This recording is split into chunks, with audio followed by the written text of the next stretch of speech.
திருவண்ணாமலை நம்ம எல்லாருக்குமே தெரியும். திருவண்ணாமலை அப்படிங்கிறது எவ்வளோ ஒரு புனிதமான ஸ்தலம். அங்கே எவ்வளோ பேர் டெய்லி வந்துட்டு போய்கிட்டு இருக்காங்க. அது மட்டும் இல்லாமல் ஃபாரின் கண்ட்ரீஸ்லேருந்துலாம் கூட வருவாங்க அப்படின்னு சொல்லப்படுது. இப்படிப்பட்ட புனித ஸ்தலம் திருவண்ணாமலை இந்த கார்த்திகை தீபத்தை போல பார்த்தோம்னா அந்த மலை மேலே தீபம் ஏற்றுறதுன்றது ஒரு பெரிய விழாவாக நடத்துவாங்க. நம்ம எல்லாருமே நியூஸ் சேனலில் பார்த்துருக்கோம். அது மட்டும் இல்லாமல் அங்கே நிறைய பேர் லைவாகவே போய் இந்த தரிசனத்தை பெற்று வருவாங்க. ஸோ அப்படிப்பட்ட இந்த திருவண்ணாமலை புனித ஸ்தலம் இன்னைக்கு எல்லா நியூஸ்லையுமே அதிகமாக பேசப்பட்டு வருது. ஆமாங்க, திருவண்ணாமலை பக்கத்தில் இருக்க ஏந்தல் பைபாஸ் ரோட் அங்கே மக்களுக்கு காவலாக இருக்கக்கூடிய காவலாளிகள் இருவர் வன்கொடுமை செய்த ஒரு விஷயம்தான் இப்போ நடந்திருக்கு. 18 வயது உடைய பெண் பாலியல் வன்கொடுமைக்கு ஆளாக்கப்பட்டிருக்காங்க. ஆமாங்க, அந்த இரு போலீஸாரால தான் இன்னைக்கு நாம் இந்த வீடியோவில் இந்த வழக்கை பற்றின டீட்டெயில்ஸ் தான் பார்க்க போகிறோம். வீடியோவை ஸ்கிப் பண்ணாமல் முழுசாக பாருங்கள். நம்ம சேனலை இன்னும் சப்ஸ்கிரைப் பண்ணாமல் இருக்கவங்க சப்ஸ்கிரைப் பண்ணிவிட்டு வீடியோ பாருங்கள். நாம் வீடியோக்குள்ளே போகலாம். டிகோட் நேயர்களுக்கு எனது அன்பு வணக்கங்கள். நான் உங்கள் ஜோதி பாபு.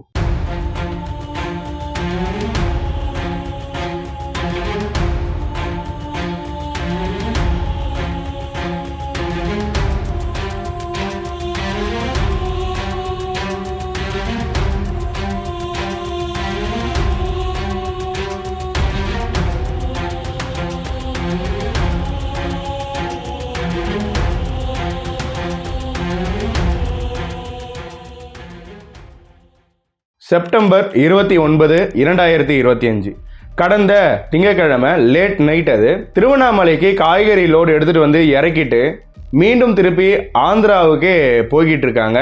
அதாவது டிரைவர் வந்து பார்த்தீங்கன்னா அண்ணன், இவர் கூட அவரோட 2 தங்கைகள் வந்திருக்காங்க. இப்போ நம்ம எல்லாருக்குமே தெரியும், ஆல்ரெடி ஆயுத பூஜைக்காக அங்கங்கே காய்கறி லோடு அதிகமாகவே போய்கிட்டு இருக்கு அப்படிங்கிறது. அப்படி ஆயுத பூஜைக்கு இந்த காய்கறிகள் பழங்களை எடுத்துகிட்டு வந்து இறக்கிட்டு போனதாக சொல்லப்படுது.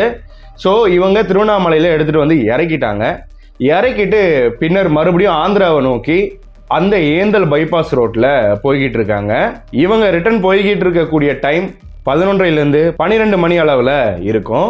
அப்போது அங்கே வாகன சோதனையில் ஈடுபட்டிருந்த சுரேஷ்ராஜ் மற்றும் சுந்தர் இந்த இரு போலீஸாருமே இவங்க வந்த இந்த லோடு வேனை நிப்பாட்டியிருக்காங்க. இது நார்மலாக செக்கிங் தானே. பொதுவாக லேட் நைட்டில் போகும்போது இது மாதிரியான லாரிகளையுமே லோடு வண்டிகளையுமே நிப்பாட்டுறது ஒரு சகஜமான விஷயம்தான். அது லாரி டிரைவர்களுக்கு தெரியும். இந்த ரீசன்னால போலீஸ் கை போட்ட உடனே யோசிக்காம நின்றுக்காருங்க. நாம் யாரை நம்புவோம்? அதிகமாக போலீஸை தான் நம்புவோம். அதை தவிர்த்து வேற யாராவது அங்கே கை போட்டிருந்தாங்க அப்படின்னா கண்டிப்பாக நின்றுக்க மாட்டாங்க. ஆனால் ஒரு சோதனைக்காக கை போடுறாங்க அப்படின்னு நின்னவங்களுக்கு தான் இன்னைக்கு ஒரு பெரிய கொடுமையானது நடந்திருக்கு. வீடியோவில் போக போக அதை பார்ப்போம். இந்த வாகனமானது நின்ன பிறகு வாகனத்தை சுற்றி சோதனை போடுறாங்க. சோதனை பண்ணதுக்கு பிறகு இந்த வாகனத்தோட முன்னாடி பக்கம் 2 பெண்கள் உட்காந்து இருக்கிறத போலீசார் நோட் பண்றாங்க. போலீசார் 2 பேர் தான் இருக்காங்க சோதனையில. அப்படி இந்த இரு பெண்ணையுமே பார்த்த உடனே கீழே இறங்குங்க, இந்த மாதிரி சோதனை செய்யணும், உங்களை விசாரிக்க வேண்டியது இருக்கு அப்படின்னு அண்ணன், 2 தங்கைகள் எல்லாரையுமே கீழே இறக்குறாங்க. கீழே இறக்குனது பின்னாடி நீங்க எங்கேருந்து வரீங்க, என்ன ஏது அப்படின்னு விசாரிச்சுட்டு இருக்கும் போதே இந்த 2 கான்ஸ்டபிள்ஸ்ல சுந்தர் அப்படிங்கிற ஒரு கான்ஸ்டபிள் தன்னோட புல்லட் பைக்ல இந்த இளம் பெண், அதாவது இந்த டிரைவரோட 2வது தங்கச்சி, அந்த பெண்ணுக்கு 18 வயது ஆயிருக்கு. ஸோ அந்த பெண்ணை மட்டும் விசாரணைக்காக அழைச்சிட்டு போறோம் அப்படின்னு இந்த சுந்தர் அவரோட புல்லட் பைக்கில் உட்கார வச்சு கூட்டு போறாரு. இந்த சுரேஷ்ராஜ் இந்த அண்ணனையும் அந்த இன்னொரு தங்கையுமே இங்கே இருந்து பார்த்துக்கிறாரு. இந்த வண்டி எங்கே பிடிச்சாங்களோ அங்கே நின்று பார்த்துக்கிறாரு. இந்த புல்லட்டு தாங்க இந்த வழக்கிலேயே ஒரு பெரிய திருப்பு முனையாக அமைஞ்சுது. ஏன்னா இந்த அடையாளங்கள் இல்லைனாலும் அது கண்டுபிடிச்சிருக்க முடியும், அது வேற விஷயம். ஆனால் இந்த பெண் கூறியதில் அந்த புல்லட் வச்சிருக்க ஒரு நபர் தான், போலீஸ் நபர் தான் கூட்டு போனாரு அப்படின்னு சொன்னதுனால கொஞ்சம் ஈஸியாகவே பிடிச்சிட்டாங்க அப்படின்னு தான் சொல்லணும். சரியா இந்த லோடு வண்டியை பிடிச்ச இடத்துல இருந்து ஒரு 1 கிலோமீட்டர் தொலைவில் இருக்கிற ஒரு சுடுகாட்டு பகுதி, அதுக்கு பக்கத்தில் இருக்கக்கூடிய புதர் மாதிரி இருக்கிற ஒரு ஏரியா, அந்த ஏரியாக்குள்ள பைக்கை கொண்டு போயிருக்காரு சுந்தர். ஸோ அங்கே இருந்து என்னன்னு கேட்டிங்கன்னா வலுக்கட்டாயமாக அந்த பெண்ணை உள்ளே கூட்டு போய் பாலியல் வன்கொடுமைக்கு சுந்தர் ஆளாக்கி இருக்கான்.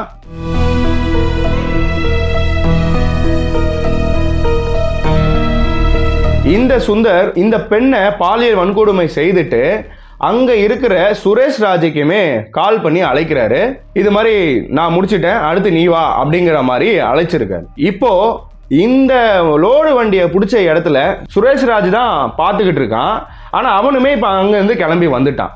அப்போது இந்த டிரைவருக்கும் அவங்க இன்னொரு தங்கைக்கும் என்ன நடக்குது இங்கே, நம்மளோட தங்கை எங்கே போனாங்க அப்படிங்கிறது எதுவுமே தெரியலை. அது நைட்டு 12 மணி அப்படிங்கும் போது அவங்களுக்கு ஒன்றுமே புரியலை. எங்கே போய் யாரை போய் அணுகணும் அப்படிங்கிறதுமே அவங்களுக்கு தெரியல. நெருக்கதியாக நிற்கிறாங்க. இதை அடுத்து அங்கேருந்து கிளம்புன சுரேஷ் ராஜ் நேராக இந்த சுந்தர் சொன்ன அந்த புதருக்கு போறான். இவனும் அந்த பெண்ணை பாலியல் வன்கொடுமை செய்யறான். இப்படி இருவரும் அந்த இரவு மாறி மாறி பாலியல் வன்கொடுமை செய்திருக்காங்க. இந்த இருவருக்கும் அவங்களோட பாலியல் இச்சை தீர்ந்த பிறகு அந்த பெண்ணை அங்கேயே விட்டுட்டு எஸ்கேப் ஆயிருக்காங்க. அந்த பெண் எந்த கோலத்துல இருக்கு, எப்படி நம்ம கூட்டு வந்தோம், இந்த புதரு இந்த சுடுகாடு பக்கத்தில் நாம விட்டு போறோமே, இந்த பெண்ணோட நிலைமை என்ன ஆகும்னு கொஞ்சம் கூட யோசிக்காம ஒரு போலீஸ் அதிகாரிகளாக இருக்கிறவங்க அப்படியே அந்த இடத்துல அந்த பெண்ணை விட்டுட்டு கிளம்பியிருக்காங்க. நாளைக்கு வேற யாரோ அங்கே வந்து இவங்கள மாதிரியே ஒரு வன்கொடுமை செய்து கொலை பண்ணியிருந்தா இந்த போலீஸார் எவ்வளோ ஒரு தப்பு பண்ணியிருக்காங்க. மக்களுக்கு பாதுகாப்பாக இருக்க வேண்டிய போலீஸ்காரர்களுக்கு இப்படி ஒரு காம இச்சையால ஒரு பெண்ணை, அதுவும் அடுத்த மாநிலத்து பெண்ணை வன்கொடுமை செய்திருக்கிறது தமிழ்நாட்டையே உலுக்கியிருக்கு அப்படின்னு தான் சொல்லணுங்க. இதையடுத்து அந்த பெண் அது இரவு நேரம் அப்படிங்கிறனால முதல்ல தான் எந்த ஏரியாவில் இருக்கோம் அப்படிங்கிறது தெரியாது. ஏன்னா அடுத்த மாநிலத்து பெண். அது மட்டும் இல்லாமல் இப்படி அவனுங்க விட்டுட்டு போயிட்டானுங்க, எப்படி நாம் இங்கேருந்து எழுந்து போகிறது அப்படிங்கிறதும் தெரியாமல் நிர்கதியாக நின்று இருக்கு அந்த பெண்ணும். இப்படியாக சிறிது நேரம் கழித்து அவங்க எழுந்து அங்கேருந்து ரோட்டுக்கு வந்திருக்காங்க. அதாவது நான் சொன்னேன் பைபாஸுக்கு பக்கத்தில் இருக்கிற அந்த புதருக்கு தான் இந்த போலீஸ்காரர் உள்ளே கூட்டு போயிருக்காங்க. அப்படி அவங்க அங்கிருந்து எழுந்து தன்னால் முடிஞ்ச அளவுக்கு நடந்து பொறுமையாக வந்து நின்று இருக்காங்க வெளியே. அப்படி அந்த ரோட்டு வழியாக போன ஒரு பால்காரர் அவர் இந்த பெண்ணோட இந்த நிலைமையை பார்த்துட்டு நின்று என்ன ஆச்சு ஏதாச்சுன்னு கேட்டிருக்காரு. அப்படி கேட்கும்போது இவங்க பேசுகிற மொழி அவருக்கு புரியாத காரணத்தினால இவங்க காமிச்ச இடத்துக்கு கூட்டு போயிருக்காரு அந்த பால்காரர். அவர் கூட்டிட்டு போனதுக்கு அப்புறமா அவங்களோட அண்ணன் தங்கைய பாக்குறாங்க. பார்த்ததுக்கு பின்னாடி அங்க அந்த பெண் அவங்களோட அண்ணன் கிட்ட எல்லாமே நடந்தது எல்லாமே சொல்லியிருக்காங்க. இதையடுத்து அந்த பால்காரர் தான் 108க்கு கால் பண்ணியிருக்காரு, ஆம்புலன்ஸ்ல ஏற்றி. இதையடுத்து தான் அங்க இருக்கிற திருவண்ணாமலை அரசு மருத்துவக் கல்லூரி மருத்துவமனைக்கு அனுப்புறாங்க. அந்த பெண் சிகிச்சை பெற்று வராங்க. அந்த மருத்துவமனையில இருக்கிற ஒரு நர்ஸு கிட்ட இவங்களோட மொழியில எல்லா விஷயமுமே சொல்லியிருக்காங்க. அப்படி சொன்ன அப்புறமா தான் அவங்க இந்த இஷ்யூவை போலீஸ் கவனத்துக்கு கொண்டு வந்திருக்காங்க. இதற்கு பின்னாடி தான் இந்த கேஸ் வெளியே வருது, இந்த கேஸ் ஃபைல் ஆகுது. இந்த தகவலை அறிந்த திருவண்ணாமலை மாவட்ட காவல் கண்காணிப்பாளர் சுதாகர் அவர்கள் விசாரணைக்காக உள்ள வராங்க. மேலும் அது மட்டும் இல்லாம உதவி கண்காணிப்பாளர் சதீஷ் அவர்களுமே உள்ள வராங்க. இந்த விசாரணைக்காக வந்த இரு காவலர்களுமே சம்பவம் நடந்த மறுநாள், அதாவது இந்த பெண் அட்மிட் ஆகியிருந்தாங்க செப்டம்பர் 30ஆம் தேதி, கடந்த செவ்வாய்க்கிழமை.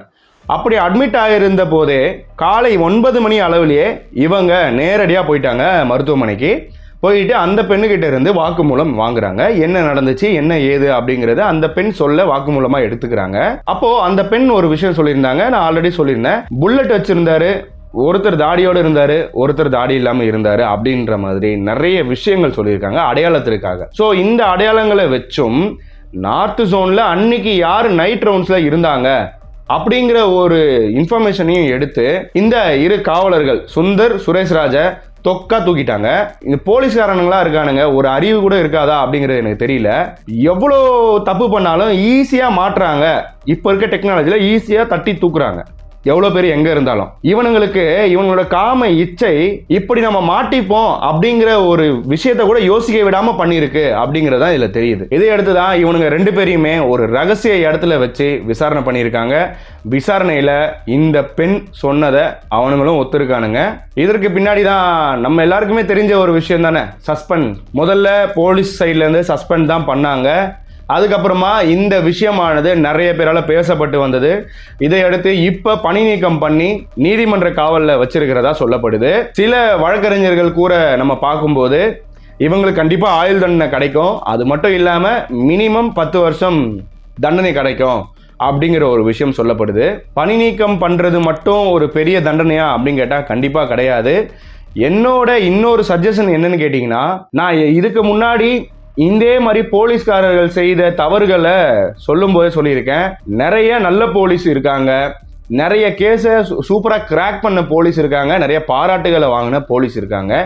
இதே இடத்துல இப்படி தமிழ்நாடு போலீஸ் டிபார்ட்மெண்ட்டுக்கு ஒரு அவப்பெயரை வாங்கி கொடுக்குற இந்த போலீஸ் எல்லா ரூல்ஸும் தெரிஞ்சு பண்ணிட்டு இருக்கிற இந்த மாதிரியான ஆட்களை ரொம்ப கடுமையான பனிஷ்மெண்ட் கொடுக்கணும் அப்படிங்கிறது தான் என்னோட சஜஷன். ஆனால் எல்லா சட்டமும் தெரியும், எல்லா ரூல்ஸுமே தெரியும், என்னென்ன தண்டனை கிடைக்கும்ன்ற வரைக்கும் ஒரு போலீஸ் அதிகாரிக்கு தெரியாமல் இருக்க வாய்ப்பு இல்லை. அப்போ இது போல போலீஸ் டிபார்ட்மெண்ட்ல இருந்துகிட்டு தவறுகிற போலீஸ் அதிகாரிகளை மிகவும் கடுமையான தண்டனைகளை கொடுக்கணும் அப்படிங்கிறதா என்னோட ஸ்டாண்ட். அப்படி பண்ணா மட்டும்தான் அடுத்து இன்னொரு போலீஸ் இது மாதிரி தவறு செய்யறதுக்கே யோசிக்கணும். சும்மா ஒரு நார்மலா ஒரு அக்யூஸ்ட் தவறு செஞ்சாலே நாம எல்லாருமே கொதிப்போம். அது மட்டும் இல்லாம அவங்களுக்கு கடுமையான பனிஷ்மெண்ட் வரணும் அப்படிங்கிறத நாம பேசுவோம். அப்படி இருக்கும் பட்சத்தில் எல்லா சட்டமும் தெரிஞ்ச போலீஸே இப்படி தவறுறது எந்த வகையில் நியாயம்? அப்படி தவறுனாங்க அப்படின்னா அவங்கள பணி நீக்கம் மட்டும் பண்ணுறதோ இல்லை ஜெயிலில் மட்டும் போடுறதோ ஒரு நல்ல தண்டனையாக இருக்கும் அப்படிங்கிறது எனக்கு தெரியலை. பட் கான்ஸ்டியூஷன் படி என்ன தண்டனை அவங்களுக்கு கிடைக்கணும்னு இருக்கோ அது கண்டிப்பாக கிடைக்கும் அப்படிங்கிறது சொல்லப்பட்டு வருது எல்லாராலையும். இதே நேரம் வேற யாராவது இந்த மாதிரி பண்ணியிருந்தாங்க அப்படின்னா ஒன்று கையில் மாவு கட்டு இருக்கும், இல்லை காலில் மாவு கட்டு இருக்கும், நம்ம எல்லாருமே பார்த்துருக்கிறோம். ஆனால் ஏன் ஒரு போலீஸ் தவறுகள் செய்தால் அவ்வாறு மாவு கட்டு போடப்படவில்லை அப்படிங்கிறதும் இன்னைக்கு நிறைய பேரோட கேள்வியாக தான் இருந்துட்டு இருக்கு. எல்லாரும் சொல்றது என்னன்னு கேட்டிங்கன்னா, தவறு செய்தவர்கள் போலீஸாகவே இருந்தாலும் அவர்களும் மற்ற குற்றவாளி மாதிரி தான் அவங்களும் ட்ரீட் பண்ணணும் அப்படிங்கிறது தான் எல்லாரோட ஸ்டாண்டு. அதாவது நம் நாட்டு பெண்கள் சுதந்திரமாக என்னைக்கு இரவு டைமில் நடந்து வராங்களோ அதுதான் உண்மையான சுதந்திரம் அப்படின்னு காந்தி அவர்கள் சொல்லியிருந்தாங்க. அப்படி இருக்கும் பட்சத்தில் இன்னைக்கு அப்படி இரவு நேரங்களில் வரக்கூடிய பெண்களை பாதுகாக்க வேண்டிய இந்த போலீஸ் அதிகாரிகளே இப்படி அந்த பெண்களை பாலியல் வன்கொடுமைக்கு உள்ளாக்கக்கூடிய ஆட்களாக இன்னைக்கு இருக்காங்க அப்படின்னும் போது எப்படி மக்கள் தைரியமாக வெளியே வருவாங்க? எப்படி பெண்களோட முன்னேற்றமானது வளரும் அப்படிங்கிறது எனக்கு சுத்தமாக தெரியலை. இந்த விஷயம் எங்கேயோ திருவண்ணாமலையில் தானே நடந்துச்சு, நமக்கு என்ன அப்படின்னு நிறைய பேர் ஸ்கிப் பண்ணிட்டு போகலாம். தயவு செஞ்சு அப்படி ஸ்கிப் பண்ணாதீங்க. தற்போது நடந்த கரூர் ஸ்டாம்பேட் அது எல்லாருக்குமே தெரியும். அந்த விஷயமானது நடந்த போது எல்லாருமே ரெஸ்பான்ஸ் பண்ணியிருந்தாங்க, எல்லோருமே வீடியோ போட்டிருந்தாங்க. அப்படி ஏதாவது ஒரு விஷயம் சம்பவம் நடக்குது அப்படின்னா எல்லாருமே வீடியோ போடுங்க. அப்படி நீங்கள் வீடியோ போட்டால் தான் உங்களோட வாய்ஸை நீங்கள் வெளியே கொண்டு வந்தால் தான் இந்த மாதிரியான ஆட்கள் தண்டனையிலேருந்து தப்பிக்காமல் இருக்க முடியும். நாளைக்கு நாம் நம்ம ஃபேமிலியோட காரில் போய்கிட்டு இருக்கோம், இதே மாதிரி ஒரு போலீஸ் கையை போட்டு மறித்து நம்ம வீட்டு பெண்களை இப்படி பண்ண மாட்டாங்க அப்படிங்கிறதுக்கு என்ன நிச்சயம் இருக்குது? இந்த விஷயம் இப்போ நடந்துருச்சு, இதே போல மறுபடியும் நடக்காது, அதுக்கு என்னென்ன ஸ்டெப் எடுத்திருக்காங்க கவர்மெண்ட்? இந்த கேள்விகளை கேளுங்க. ஏதாவது ஒரு விஷயம் நடந்தாதான் நாங்கள் பேசுவோம் அப்படின்னு இருந்தீங்க அப்படின்னா இந்த விஷயம் நாளைக்கு உங்களுக்கும் நடக்கும் போது தான் அந்த பிரச்சனையோட தீவிரம் உங்களுக்கு புரியும். நியூஸ் சேனலில் மேலும் நம்ம பார்த்தோம், பல அரசியல் கட்சி தலைவர்கள் போலீஸாலேயே மக்களுக்கு பாதுகாப்பு இல்லை, இது என்ன ஆட்சி அப்படின்னு கேள்வி எழுப்பிட்டு வந்துகிட்டு இருக்கிறதையும் நம்மளால பார்க்க முடியுது. எந்த கொம்பனும் குறை சொல்லக்கூடிய அளவுக்கு இல்லாத ஆட்சி நான் கொடுத்துருக்கிறேன் அப்படின்னு முதலமைச்சர் சொல்லிட்டு இருக்காரு. அதுக்கு ஆப்போசிட்டாக தான் இன்னைக்கு நிறைய அரசியல் கட்சி தலைவர்கள் எதிர்கட்சி தலைவர்கள்லாம் பேசிட்டு வந்துட்டு இருக்காங்க. நம்மளால நியூஸ்ல அதை பார்க்க முடியுது. இது போல வடக்குல நடந்துகிட்டு இருந்துச்சு, வடக்கு தேசத்தில் நிறைய நம்ம கேள்விப்பட்டிருக்கிறோம். ஆனால் இன்னைக்கு நம்ம தமிழ்நாட்டில் அதுவும் திருவண்ணாமலை அப்படிங்கிறது எவ்வளோ பேர் போயிட்டு வந்துக்கிட்டு இருக்கக்கூடிய ஒரு ஏரியா, பிஸியான ஏரியா, ஒரு புனித ஸ்தலம். அந்த இடத்துல இது மாதிரி ஒன்று நடந்திருக்கு அப்படிங்கிறத சுத்தமாக ஏற்கக்கூடியதாக இல்லை. மேலும் இன்னொரு விஷயம் என்னன்னு பார்த்தீங்கன்னா, இந்த சுந்தர் அப்படிங்கிற ஒரு போலீஸ் சொல்கிறோம்ல, இந்த கிரைமில் ஈடுபட்ட ஒரு போலீஸ், அவன் ஆல்ரெடி இதுக்கு முன்னாடி இருந்த இடத்துல ஒரு தப்பு செஞ்சிருக்கான். அதன் மூலியமாக தான் டிரான்ஸ்ஃபர் ஆகி இந்த ஏரியாவுக்கு வந்திருக்கான். டிரான்ஸ்ஃபர் பண்ணுற போலீஸ் அதிகாரிகள் கண்டிப்பாக இவன் அங்கே போனால் ஒழுங்காக இருப்பானா, இல்லை இவனுக்கு இப்போவே இந்த தண்டனையை கொடுக்கணுமா அப்படிங்கிறது இப்போ யோசிக்கிறாங்க. இப்போ யோசிச்சு பிரயோஜனமே இல்லை. டிரான்ஸ்ஃபர் பண்ணுறதுக்கு முன்னாடி அந்த தப்புக்கான தண்டனையை அவன் அனுபவிச்சுட்டு அதுக்கப்புறமா தான் டிரான்ஸ்ஃபர் ஆகியிருக்கணும். டைரெக்டாக டிரான்ஸ்ஃபர் பண்ணுறதுனால இப்போ இங்கே வந்து அதே தானே பண்ணியிருக்கான்.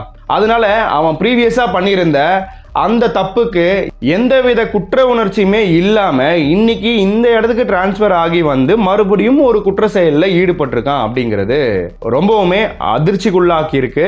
கடைசியாக நடந்த ஒரு அரசியல் கூட்டத்தில் NDTVயோட அந்த பத்திரிகையாளர் மேலே அந்த கட்சியினர் கட்சி கொடியை கட்டி ரொம்ப இது பண்ணிட்டு இருந்தாங்க.